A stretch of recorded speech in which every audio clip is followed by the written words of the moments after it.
800 കോടിയോളം എന്തായാലും ഉണ്ടാവും.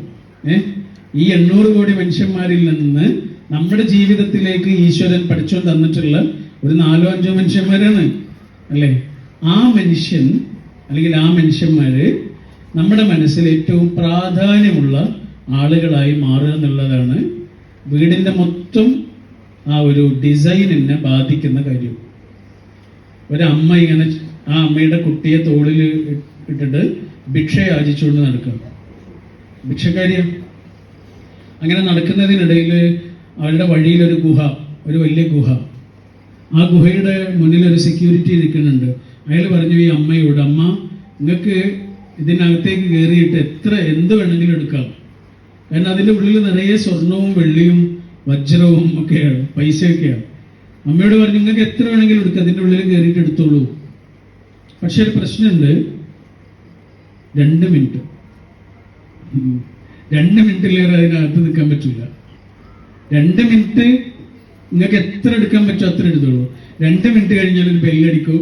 ആ ബെല്ലടിച്ചാൽ നിങ്ങൾ പുറത്തേക്ക് ഇറങ്ങണം, ഇല്ലെങ്കിൽ പിന്നെ ഒരിക്കലും ഇറങ്ങാൻ കഴിയില്ല, അതിനകത്ത് കുടുങ്ങിപ്പോകുന്നു. അമ്മ ഇങ്ങനെ ആലോചിച്ചപ്പോൾ 2 മിനിറ്റൊക്കെ മതി അല്ലേ? 2 മിനിറ്റൊക്കെ മതിയല്ലോ വാരിക്കൂട്ടാൻ. 2 മിനിറ്റ് മതി, 1 മിനിറ്റ് മതി എന്ന് പറഞ്ഞിട്ട് ഇവരകത്തേക്ക് കയറിയിട്ട് വാരിക്കൂട്ടാൻ തുടങ്ങി. പറഞ്ഞ പോലെ സ്വർണവും വെള്ളിയും വജ്രമൊക്കെ ഉണ്ട്. ഇതൊക്കെ ഇങ്ങനെ വാരിക്കൂട്ടുന്നതിനിടയിൽ ബെല്ലടിച്ചു, സമയം കഴിഞ്ഞു. അവര് പുറത്തേക്ക് ചാടി, രക്ഷപ്പെട്ടു. അവരിങ്ങനെ നോക്കുമ്പോൾ ഒരു 4 തലമുറക്ക് ജീവിക്കാൻ ആവശ്യമുള്ള അത്രയും പണമുണ്ട് അവരുടെ കയ്യിൽ. ഇനി ഒന്നും നോക്കണ്ട. പക്ഷേ അതിനിടയിൽ ചെറിയൊരു പ്രശ്നം ഉണ്ടായിട്ടുണ്ട്. ഇതൊക്കെ വാരിക്കൂട്ടുന്നതിനിടയിൽ അവരുടെ കയ്യിൽ ഉണ്ടായിരുന്ന കുഞ്ഞില്ലേ, ആ കുഞ്ഞിനെ അതിനകത്ത് മറന്നു വെച്ചിട്ടുണ്ട്. അതെ, നമ്മൾ ചിലതൊക്കെ ഇങ്ങനെ വാരിക്കൂട്ടുന്നതിനിടയിലോ ചില കാര്യങ്ങളിൽ ഇങ്ങനെ പെട്ടുപോകുന്നതിനിടയിലോ വളരെ വിലപ്പെട്ട ചിലത് നമ്മൾ മറന്നു വെച്ചാൽ പിന്നെ ഒരിക്കലും തിരിച്ചെടുക്കാനാകാത്ത വിധം അത് നമ്മളിൽ നിന്ന് നഷ്ടപ്പെടും. അതാ അതിൽ ഏറ്റവും പ്രധാനപ്പെട്ടത് എന്തായിരിക്കും എന്നറിയാം? മിക്കവാറും നമ്മുടെ കുട്ടികളുടെ കുട്ടികളായിരിക്കും. അതാ നമ്മുടെ കുഞ്ഞുങ്ങളുടെ കുട്ടികളായിരിക്കും പലപ്പോഴും നമുക്ക് മിസ് ചെയ്തിട്ടുണ്ടാവാം. നമ്മളെന്നെ ആലോചിക്കുന്നത് എപ്പോഴാണ് വലുതായത് എന്ന്. പിന്നെ നമ്മുടെ പഴയൊരു കവിയുണ്ട്, അദ്ദേഹത്തിന്റെ ഒരു വരി ഇങ്ങനെ ഉണ്ട്: ഒട്ടിടക്കേതോ വരം കൊണ്ടിവൾ പണ്ടേ പോലെ കുട്ടിയായിരുന്നെങ്കിൽ. മകളെ കുറിച്ച് പറയാ, ഒട്ടിടക്കേതോ വരം കൊണ്ടിവൾ.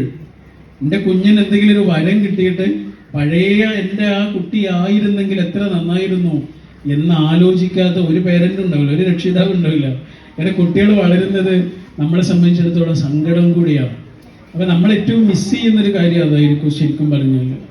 അപ്പോൾ എന്തൊരു കാര്യത്തെക്കാളും ഉപരിയായി, ഏതൊരു കാര്യത്തെക്കാളും പ്രാധാന്യത്തോടെ ഈശ്വരൻ നമ്മുടെ ജീവിതത്തിലേക്ക് തന്ന ഈ 4-5 ആൾക്ക് നമ്മൾ പ്രാധാന്യം കൊടുക്കുമ്പോൾ നമ്മുടെ ജീവിതത്തിന്റെ മൊത്തം ഘടനയ്ക്ക് ഉണ്ടാകുന്ന ഒരു സമാധാനമുണ്ട്. എത്രയോ ആളുകൾ ഇങ്ങനെ വന്ന് പറയാറുണ്ട്, സത്യമാണ് പറയണ. ചില ആളുകൾ വന്നിട്ട് പറയേ മരിച്ചാൽ മതി എന്ന് പറയും, മരിച്ചു പോയാൽ മതിയായിരുന്നു എന്നൊക്കെ പറയും. മിക്കവാറും ഇങ്ങനെ ആരാ പറയാന്നറിയോ? അവരുടെ ബന്ധങ്ങളിൽ സമാധാനം ഇല്ലാത്ത ആളുകളെ പറയാം. വേറെ എന്ത് നഷ്ടവും പ്രശ്നങ്ങളും ഉണ്ടെങ്കിലും ആളുകൾ എങ്ങനെയെങ്കിലുമൊക്കെ പിടിച്ചു നിൽക്കും. പക്ഷേ നമ്മുടെ ബന്ധങ്ങളിൽ സമാധാനം ഇല്ലെങ്കിൽ ആളുകൾ തകർന്നു പോകും. അപ്പൊ നമുക്ക്